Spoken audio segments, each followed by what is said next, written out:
Business Daily muthikiriria uhoro uria uhetwo ritu karatathi-ini ka mbere ni igoti riria riratunga mundu wothe ugukorwo akigura ngari kuma mabururi-ini ma nanja, igoti riria riretwo import duty. Hari uiguithanio gatagati ka mabururi ma Afrika irathiro uhoro wigie kurehwo kwa mitoka, na Kenya ni umwe wa mabururi maria marahutio ni mwerekero uyu.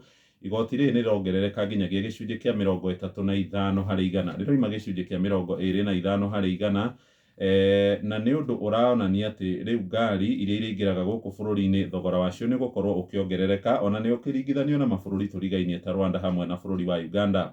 Kuongererwo kwa igoti rĩrĩ nĩ gũgũkorwo gũgĩũka oro rĩrĩ ningĩ thogora wa maguta naguo ũkoretwo wongererekeire ihinda-inĩ rĩrĩ.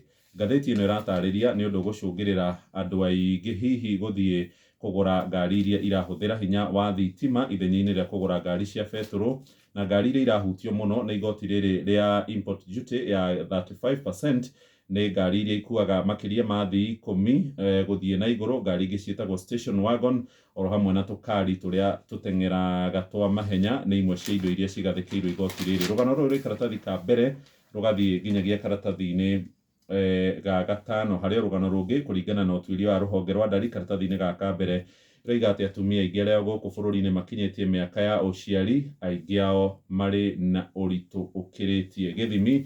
Harĩ na mbica ya waziri wa ũgima wa mwĩrĩ mũndũ ũgwĩtwo Susan Wafula Nakhumicha. Twathiĩ ngathĩti